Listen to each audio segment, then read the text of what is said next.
according to agenda. The first item is the internal audit services contract. This is going to say that. I appreciate you all making time and getting here on a beautiful Friday afternoon. Yeah. So walking through, I want to make sure that we are hitting the administrative marks that we need to, and also just want to follow up with you all on some things because committed to it in our last conversation. As we've often kind of talked about, this committee, I think, has a different standing and role and level of responsibility than a lot of other committees for the county. So a part of this, we have already talked about, you were in the selection process for Sherry Becker. Today, I want to give you an update on the status, but also get us to ideally a formal vote of acceptance for the contract before presenting it to the full board of commissioners next week. So a current status update, and I think we were in this place last time to a degree. We had already received the master services agreement when we last talked. I was waiting on the first two scopes of work. So we now have all those pieces. Master service agreement, we'll talk about what that looks like in a minute, but the initial scopes of work we're talking about through the end of this fiscal year are the audit risk assessment and an audit plan that would involve you in that planning, that kick off in that discussion. And then the beginning of fraud hotline coverage, and we can talk about what that looks like today. So anticipated through the end of this year is $40,000 of additional spend, and we'll also talk about our next topic is the budget to kind of close this year with improved requests. So I'll give you a look at that. But you say the end of the year, you're talking about calendar year or fiscal, so between now and the end of June. June 30th. Yes, sir. Okay. So master service agreement, it's not something that I want to put in front of you because I don't think I would want to waste your time, but it is standard terms. So we will be asking, I'll be asking for your authorization of an initial 3-year term. It's the standard MSA umbrella agreement, the standard terms, general responsibilities, liabilities, insurance, pricing and payment structure. But the very last bullet on this slide, an asterisk I have there, is it references the specific scopes of work for our audit and project definitions. And that is where we would have specific conversations with you all. When we're talking about the actual work that's being done and the specific cost of those audit projects, those things would come back to you. So if you need to know any more, please let me know. But I figure we can move through that item quickly. And I was kind of hoping to report a formal vote to adopt and recommend to the full board of commissioners the initial master services agreement with Sherry Becker. You have any questions for me on this one? Do we have enough people, enough quorum for a decision? We do. So the full committee is 7. We know we have an empty chair, but there are 5 of you all. Oh, so I appreciate you all making it okay. today. All right, just want to make sure. Yeah, thank you for that.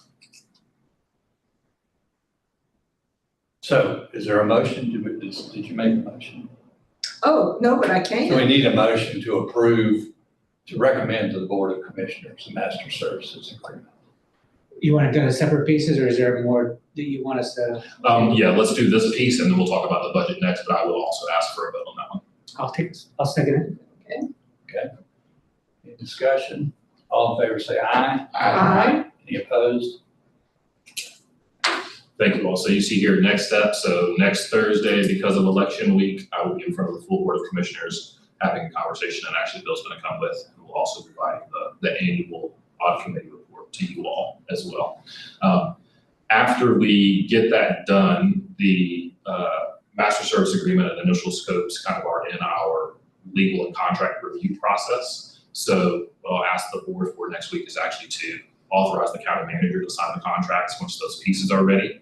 Then we'll have a kickoff and some relationship building, and you all will be invited back to the room to start that relationship building with Sherry Becker and the audit planning and risk assessment process. Kelly also just joined. Okay, thank you. So Kelly Houston is online if we cross the line where we need to answer any questions. Next up, my understanding is in the past, so I understand it's in the audit charter that this group would review the proposed budget for the year. And I believe in the past we have effected a formal vote for that, so I wanted to put this in front of you as well. This is an item that we discussed at our regular meeting in January. I think you all asked for a little more kind of thought into it to make sure we're not losing anything in the change in structure from in-house work to outsourced. So did go back, I have slightly revised numbers and wanted to talk about what some of the pieces are. So this slide is what I originally showed you in January. And those highlights you see up there are the kind of smaller pieces, but they do have changes. So looking then to the next fiscal year, and should we cut a light? Would that be helpful to help you see it? Is it clear in here? I just left my regular glasses on my desk. But also, I'm having a little hard time too. So, Well, I'll turn it down for a while. Oh, my help. uh, It is not uncommon. I'm just that cool, these gotta be on, but Yeah, how about There we go. Now we got. So I think a general goal that the committee has had for the internal audit function and the discussion that we've been having with Cherry Becker is looking towards ultimately 3 to 4 scheduled audits per year. So actually getting some work done in this room. The next bullet in what you see highlighted there is fraud hotline management. And I think it made sense when I wrote it and I started the conversation with Cherry Becker. And I think I've got some clarification that we'll talk about on the next slide. The last bullet there is then the scheduled audit type. So I think there's a difference between the audits that will show up on our ultimate audit plan and then what might be an ad hoc or a forensic or a complex audit. Ideally something that's not a fraud investigation, but we want to separate the two. What's on the plan and then what spends up on the handle. The other piece that's changed from our last conversation is last time I showed up with a number of $300,000, which we will see is down from prior year budgets. And your request was kind of just because don't drop the number just for the sake of savings. Make sure that we're still trying to get what we need out of the internal audit function and give us a number that is realistic and reasonable. So I think I'm doing that. This is revised and we'll just talk about the highlighted pieces. There you see up top, fraud hotline has moved from management to investigations. And this will kind of go to our last item too. There was a world where I was potentially picturing that Cherry Becker would have a standing hotline. They would pick up the phone, they would do all the validation and the verification and any investigation that follows.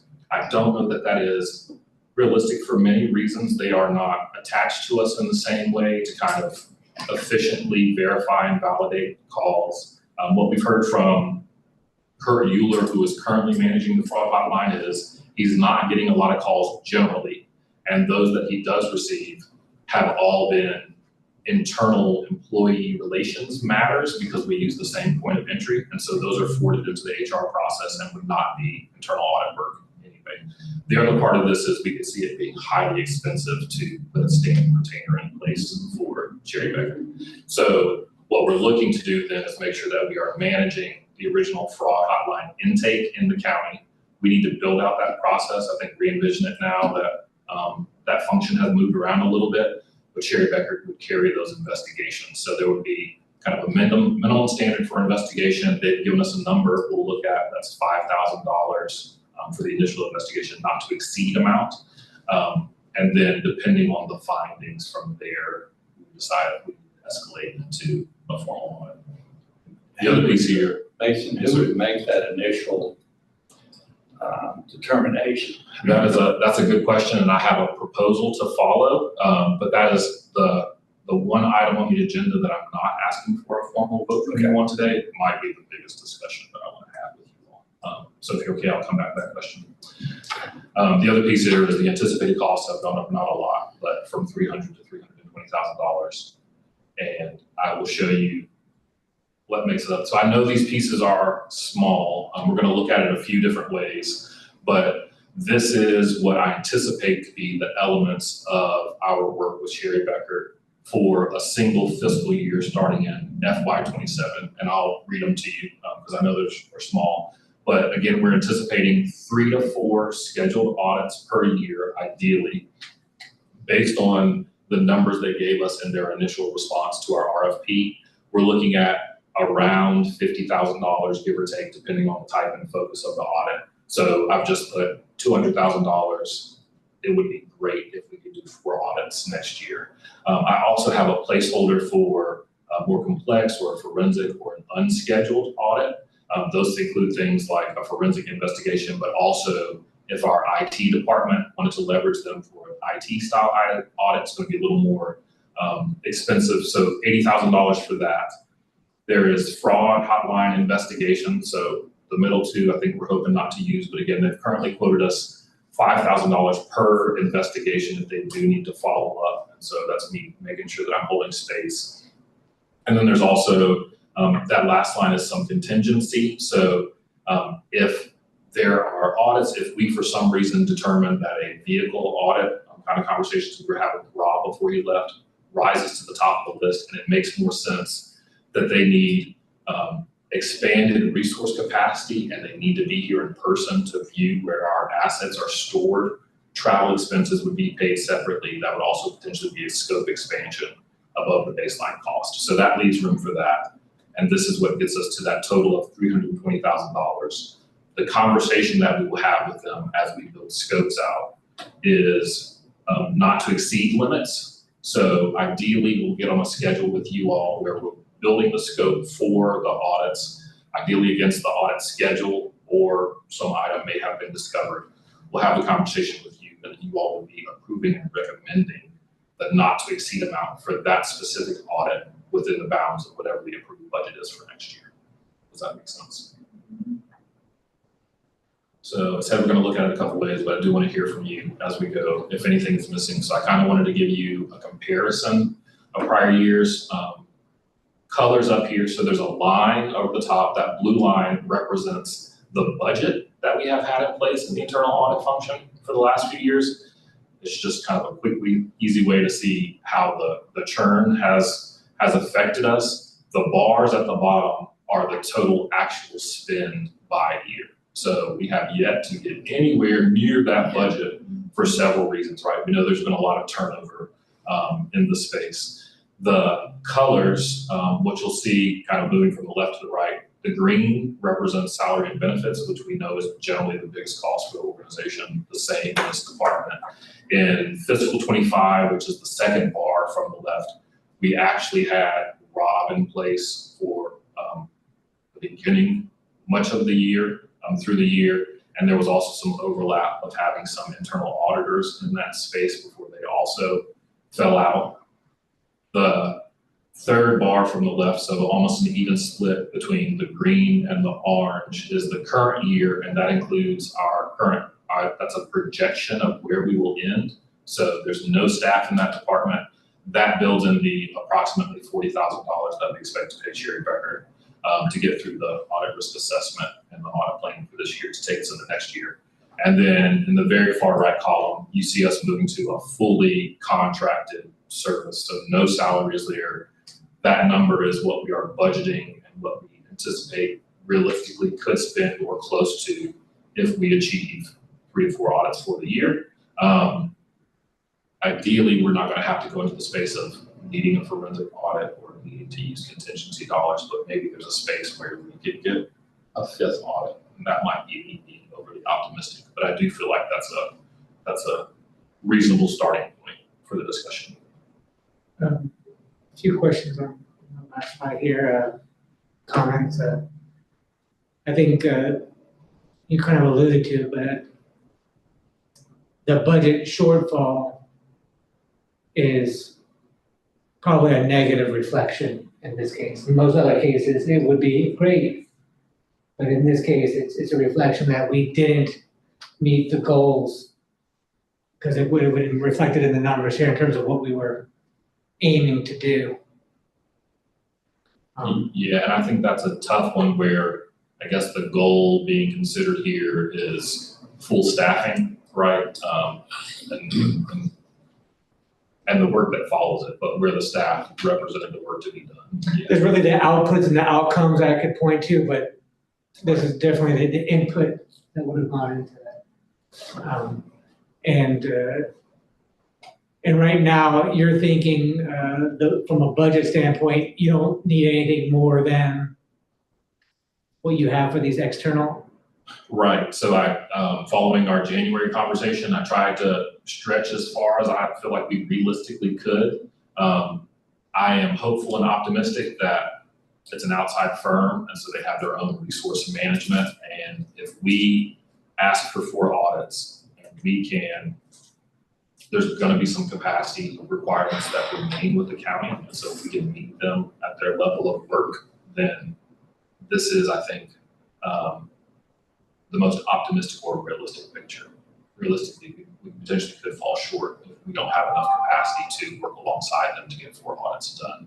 And so that would come out of another department in terms of that capacity you're talking about? I think it depends on the audits that are identified through the risk assessment and the audit schedule. So I think a lot of it is to be determined.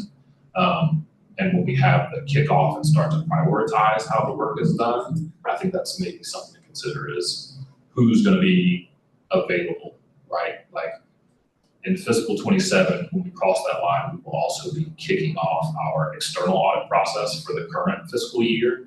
And so if there are audits at the top of the list that require a high level of finance department capacity, either we're going to have to reprioritize them or we're going to have to consider kind of an alternate schedule for getting them done. So I think it depends. It's not in this budget that you're putting forth, so it would have to come from another department.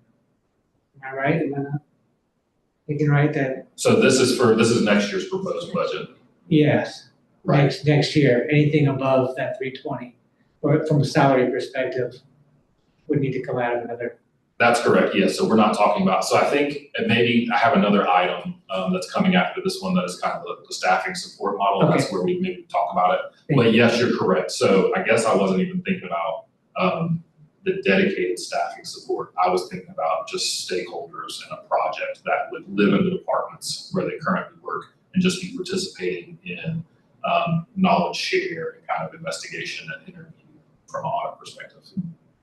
Does that answer the question? It does. Okay. And, Yeah, I'll wait till your next slide to.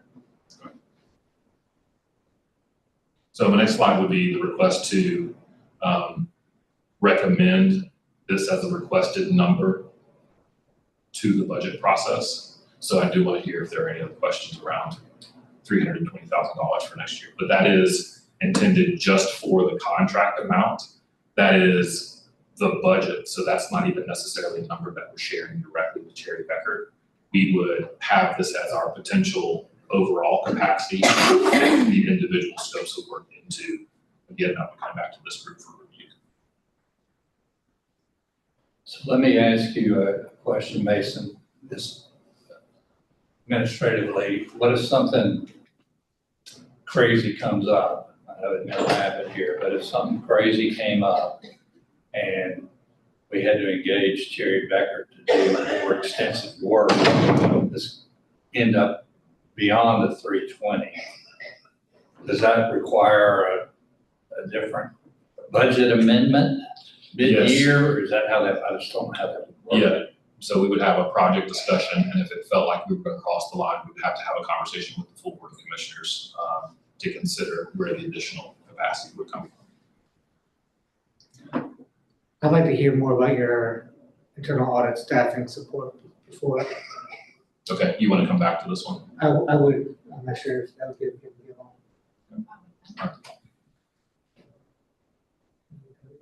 Yeah. So I've changed this around a little bit, just the presentation of it. I think it's a staffing support model, but it's a organizational support model, I think. So the pieces in my mind are management. County management means a very specific thing in the audit and internal control space, the audit work, and then implementation of management projects. And I think that's a conversation that Kelly has always been really good at supporting from where we sit. So I've broken it down into those 3 pieces. Kind of wanted to lay it out as what I see as expected and proposed roles and responsibilities for each of those categories of support. And then maybe that gives us something to talk through. So the Board of Commissioners is the final say. Again, next week, we will ask them to approve the master services agreement with Cherry Becker, and they are overall responsible for the internal control framework and effective governance for the county. The audit committee, though, rides very closely with them as a close support for internal controls and governance. You all have initially approved the master services agreement today, but that middle bullet for audit committee is where you have more direct day-to-day approval and oversight of the audit scopes of work. So those are the more detailed project conversations that we will be having with you all going forward. And then county management, there needs to be some level of independence, but the structure of the organization is such that they will have administrative oversight of the contract, and they have shared responsibility for internal controls framework and governance. Again, next week I'll ask the board to authorize the county manager to sign off on the contract. And I think we may bounce back and forth, so I'll go ahead and go next to what the audit work looks like. Sherry Becker will do the work. We'll come to you all, have a conversation about what the scope looks like, what are the audits, do they agree with the audit plan that we all have brought to you all and adopted. Sherry Becker will do the work as approved under those scopes, manage communication with the full board, with the audit committee, with the staff as needed. The discussions that we have been having with county management, and I think this is the big piece of it, is that finance would serve as the contract and project managers, so the internal liaison to provide the continuity of support that I think you might be asking about. So day-to-day oversight of the audits, contract management, monitoring performance, internal stakeholder management, helping with scheduling, getting people in rooms, making connections and building relationships. We continue to staff this committee, whether it's me or somebody else. I think that team member would come out of finance. Proposing, to your question, Bill, that we would potentially take over the fraud hotline intake process, but we do need to look at what that looks like. And then management of external communications and things. I do know that there is some change in the structure now that the finance director has returned to reporting directly to the county manager, and so I want to make sure that y'all are comfortable with whatever level of independence needs to look like. But it could make sense that there is a more, I think, objective level of management existing in the finance department. And then I want to go to the next slide, and then we can come back and have the discussion that you want to have. Legal and risk then would serve as the implementation leg for management. So where we are adopting Green Book, where we are turning on and expanding enterprise risk management, that would be Kelly ideally leading that work. And then where any findings, corrective actions, and those are strong words, but recommendations might come out of audits, then they would be responsible for monitoring and tracking those. And it would be a partnership for any implementation of filling those recommendations back. So those are all the pieces. So I want to hear thoughts on that.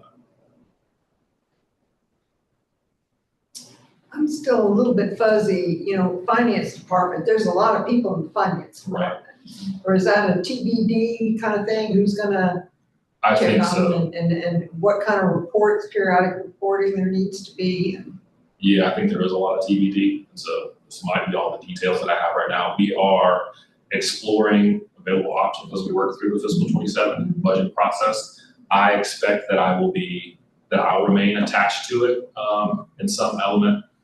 Some of what I think the county manager sees value in this structure is Glenn reports to me as the accounting and reporting manager. We already have some experience with engaging and managing a audit contract relationship, that being the external audit. We also, I know that I need to preserve that capacity, but it feels like they operate on a parallel plane. But you're right. We have thought about kind of sharing some of the workload in the pieces where it makes sense. So we have some analysts that can do a level of work.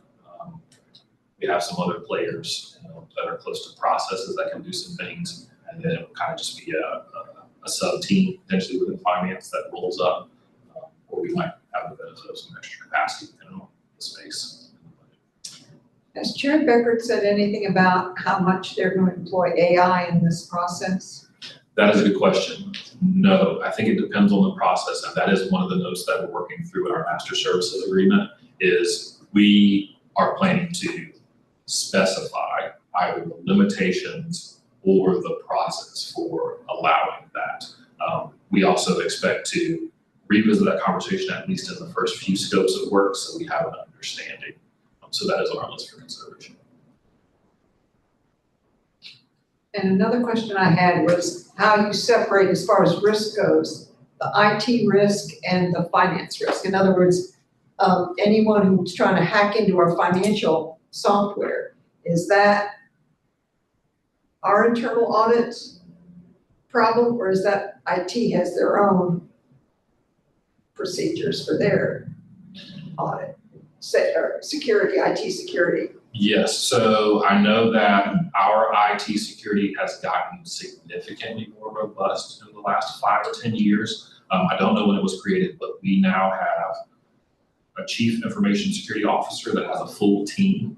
And I believe that there was a specialized kind of broad IT audit that was completed within the last 5 years or so. And so I think they run some of their processes parallel. And so that's why it's a placeholder I use. I don't know that I'm expecting an IT audit through Cherry Becker, because I think they have some pretty robust processes, but we will make the partnership available to them if they need it. You had mentioned that you didn't think that there was room in the budget for more than was here. You had mentioned the county manager. Did the county manager help you in coming up with this budget?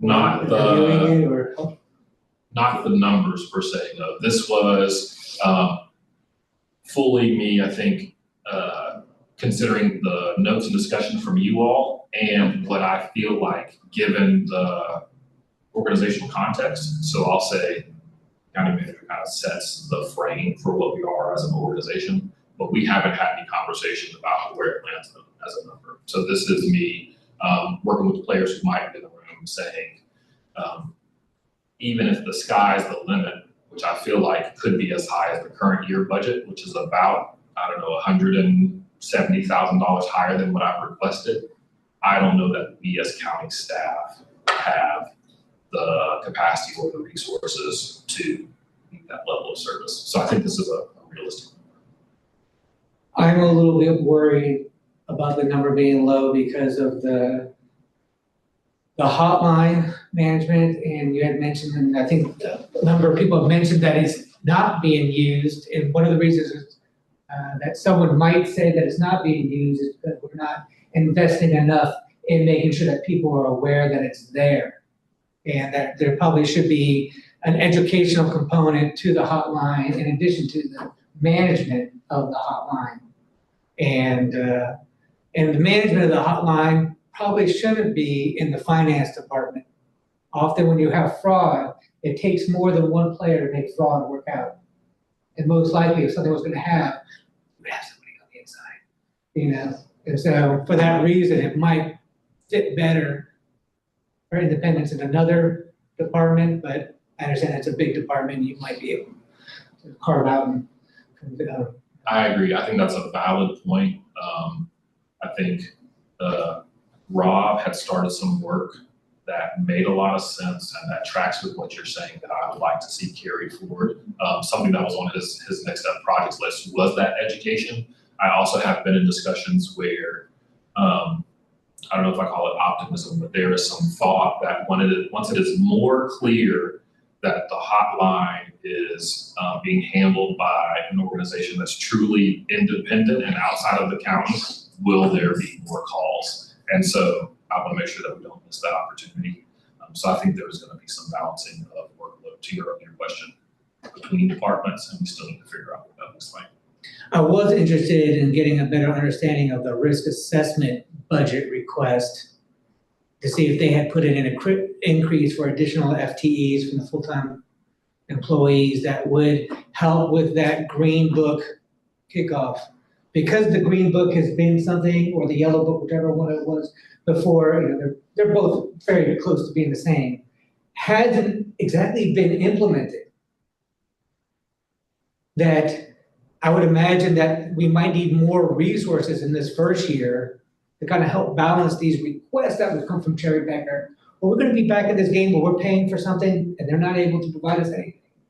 We're going to be kind of just chasing our tails, spending money and not getting anything. So you're going to see that budget go up, but you're not going to see any of those outputs or outcomes that we wanted on the other end of it. And so that's one of another worry that I have, is that in this early portion is that risk assessment team going to be able to get them those early things that they need to even get started, such as the risk universe or, you know, information like that. And so Kelly, do you want to speak to that? Kelly is on the call, and I don't know if we'll be able to hear her. Yes. Can you guys hear me okay? Yes. There we go. Okay. Yes, ma'am. Okay. Early indications, I know the budget process is still going on, but I do not believe that our request for an extra FTE progressed to the next level. That was the last communication that I received. Yeah, I would, in terms of what we put forth to the commission, to what we recommend, I would say that we recommend a higher number than what you put forth. If they decide that, no, you're only gonna get the 320, at least it goes on record that we asked for more than that. If we need more than that later on, we can point to that, say, hey, we did ask for more money. If things aren't panning out, though, so we can point to that, say, we did ask for, I know that you're all part of that body there, but I'm just trying to kind of put that out there in terms of what we put forth is what we think, and of course they can. I think that is noted in the minutes, that is the request. Mason, you can probably speak more in depth on the day-to-day and the details of how the decisions are made internally on which FTE positions get moved forward as part of that final budget. That does come through the budget process. We can't get into the weeds of determining which department gets FTE and which doesn't. So it does go through a vetting process as part of the budget. That's probably way higher level. You can go more into the weeds on that, Mason. Yeah, but I feel like that is well said, because you're not necessarily going to see it. And I think Kelly made that point too. So a request has been submitted into the bank. I think that nothing is final until the board votes on it, but county management is working through the process of evaluation and recommendation. But with that being said, that's the reason we want to have a conversation with this group, right? Kelly? It'll flow into the same process. Kelly, Yes. this is Al. Can you hear me all right? Yes, sir. I can hear Okay, you. the question I've got, have any of this been run past Kurt in legal? Can you repeat that question? Is any of this, what we're talking about, you doing and all, been run past Kurt? So everything that Mason is presenting and discussing has been run by Kurt. The position request for risk management ran through Kurt. The structure of internal audit, being managed by finance, and risk handling the findings and Green Book implementation. Yes, all of those things, Kurt has been in the know. Okay, because I know at one point, he was concerned about some of this coming into the legal department. And he was worried because with risk management and the legal, what you all have is a full plate. And that's why I brought it up.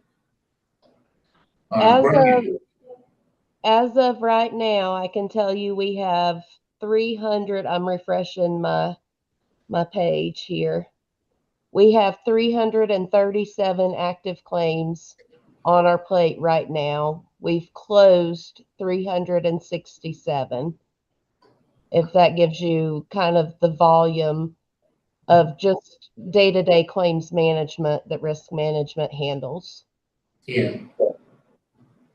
I would say, unfortunately, it's not a new challenge, right? Like there's always going to be important work, and I think we are always challenged to rebalance the workload. This is, I think, something that I think this group has been excited about, but I'll speak for myself. I've been excited about getting Cherry back on. Oh, yeah. Excited to get the internal audit function reestablished, and so I know Kelly's out there working real hard, and we're going to put in some more, I think, hours and days to do what we can to make this successful. But that's also why we're having a conversation about how we can balance capacity across departments, right? With finance doing what we can as appropriate, potentially finding a separate space for the fraud hotline intake, which might also be separate from risk, and then understanding if we're prioritizing enterprise risk management, getting Green Book on board, what other technology systems or resources do we then balance some other work to? So I think there are some opportunities to make it work, but we hear you. There's a challenge coming.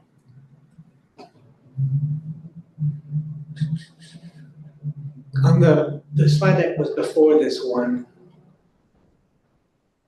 on this one right here, internal audit staff and support. Under the audit committee, it says supports internal controls and governance. Outside of our charter, what do you think that is referring to there in terms of? So I support? wrote that, and I think it is the charter space. So that's why we're talking on a Friday afternoon, because your input does matter at a level that I think other committees does not. And so I really do want to hear you, and I want to make sure that whatever your feedback is passed to the board as the ultimate decision makers. Your adoption of the Green Book, your input on the importance of actually finding capacity to implement the Green Book at this point, your adoption of a future audit plan is going to come from Jerry Becker, and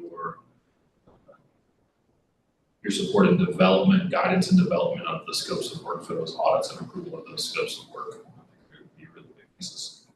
Yeah. And under county management, there it says shared responsibility for internal controls framework. Who are they sharing it with? So that was me trying to say, in the internal controls framework, the responsibility for internal controls and governance falls with county management. And to me, that is a combination between the board of commissioners, but also the chief executive office. So to me, that's all county management, but that was me trying to tie the lines between the governing body and the appointed staff. Yes. I don't believe anything that we are doing or Cherry Becker is sharing in that responsibility. They're doing the audit of our internal controls. They're not part of the internal control. Correct.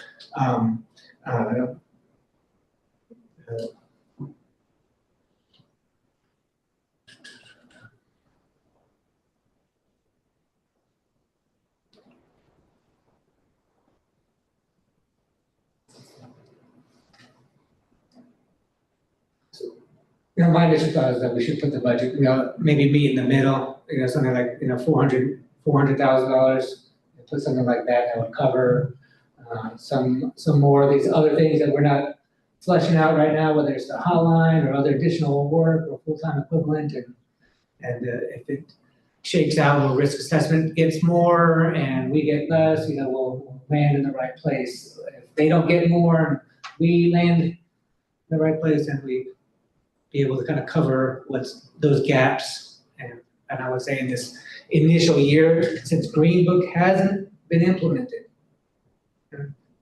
that we need to get this off the ground. Just hiring Cherry Becker alone, it doesn't necessarily guarantee that it's going to get off the ground. Yeah, And Cherry Becker can't implement the Green Book because they're auditors. Green Book has to be implemented by management. Yeah. Exactly. So that's my thought. Kelly, this is Amanda. It's my understanding there's been a software purchase. Was that to help implement Green Book? So the software that we have in place for risk management is called Origami. When we first got Origami, the plan was we have what's called the REMIS system, which is Risk Management Information System, and that's what manages our claims and our insurance policies. And the second phase was supposed to be our enterprise risk management module, and that was actually approved for fiscal year 25. But then we had Hurricane Helene, and everything got tabled for resourcing purposes, whether that was money, whether that was staffing. every new projects were pulled. I did an ITGC request for the ERM module, the Enterprise Risk Management module again this year. I have not heard if it's made it through, but there is a software piece. It's a separate module to the software that we have that will help implement Green Book.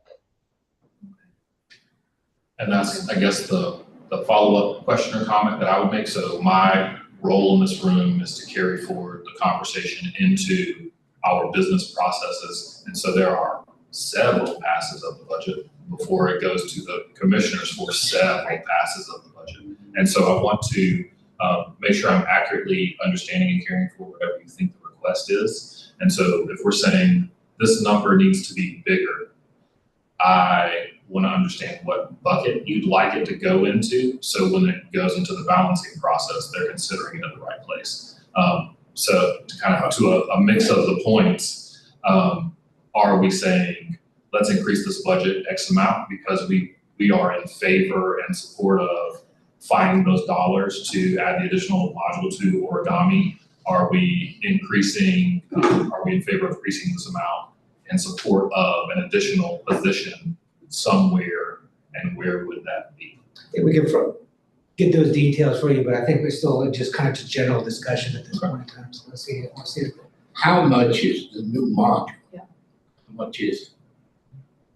Kelly, you know offhand how much the ERM module is for origami? I am pulling that up real quick. Give me just 1 second, and I will have that. I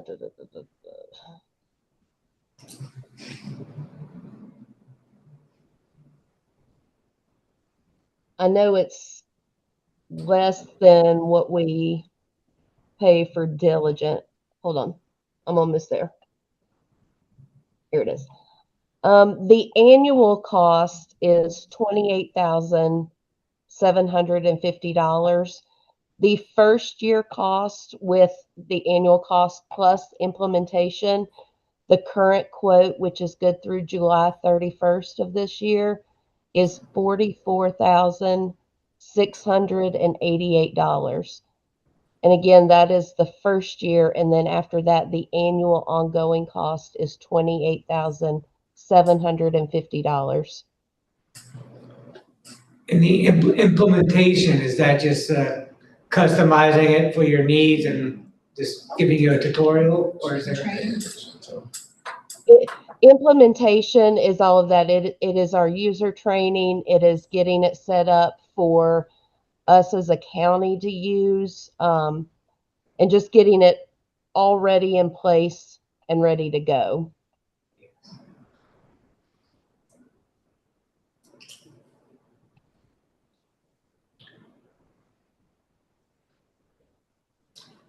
Is there any policy or precedent for contingency funds?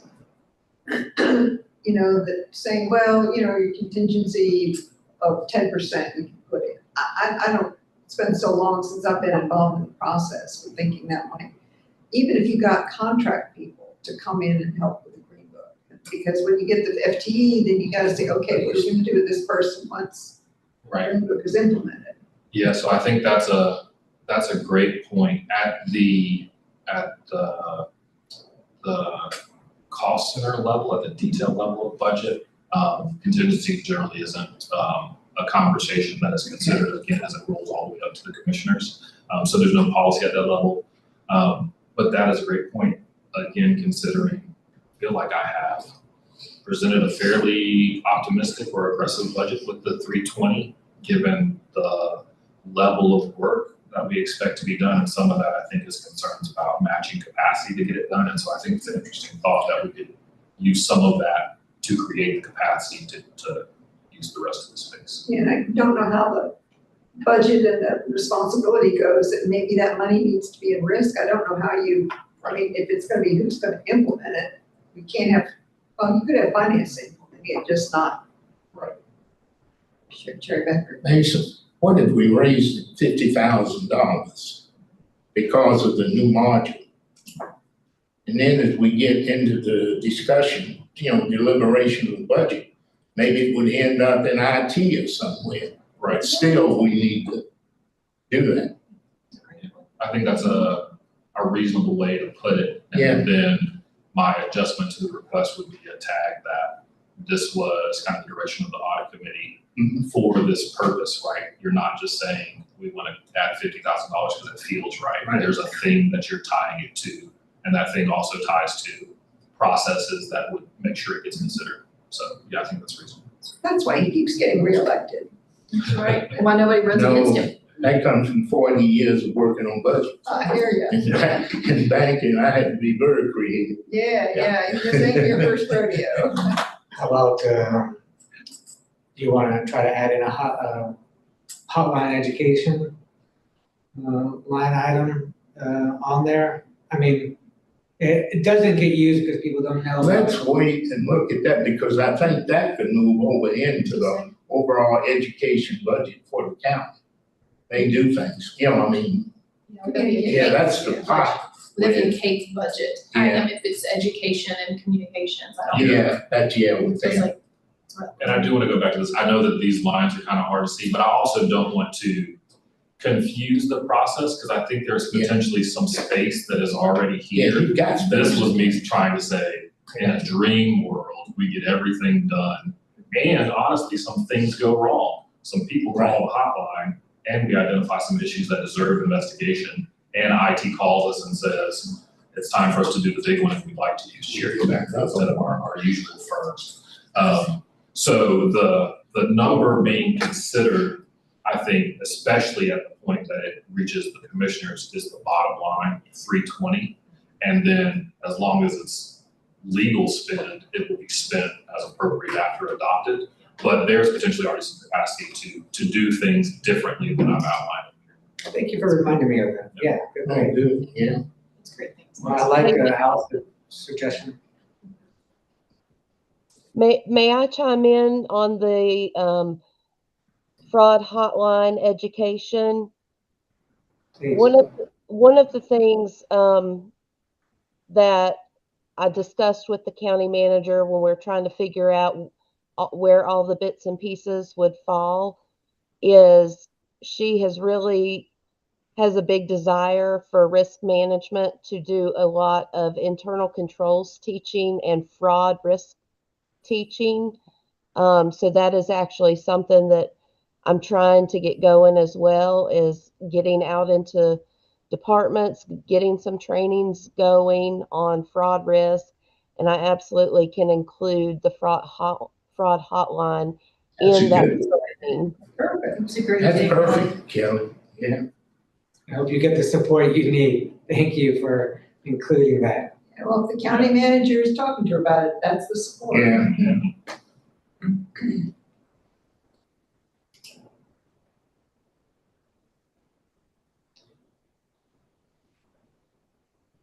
So are we happy with this 320 as explained? So do you want to, yes, I guess that was going to be my next question, Bill. Do you want to say 320 and I can make a note to follow the origami ERM conversation? I think that's currently a request that Kelly is managing, but we could also say we want to revise the audit committee's recommendation to 370 with the goal that this additional portion is targeted at supporting the origami request. And so maybe you said the question twice. I would say the latter. I'm sorry. I would say the latter, to the Yeah. 370. Yeah. Makes sense. Well, thank you for the suggestion. Now I'll go ahead and put forth the motion to recommend the budget of 370 with the notes that Mason has. I can get a second. And I'll second. Any further discussion? All in favor say aye. Aye. Any opposed? Thank you all. Special meeting, so that's all I had formally for you all today. This question and discussion, I think, is what just happened. Yeah. I did want to say to you, since Linda wasn't able to be here today, I've communicated with her. I'm going to try to quickly turn around the minutes on this one and go ahead and get them sent out, even though you all will have several meetings worth of minutes to approve at your next meeting. I will not be here in April. I know that for sure. Kelly has kindly agreed to stay on as the co-secretary and get us into this flow. We are working on the implementation support for onboarding Cherry Becker.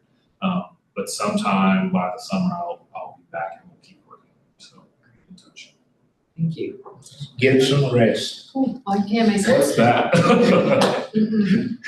With a new baby, I don't think so. Yeah. 2 other ones for highly active. Uh, That's part of the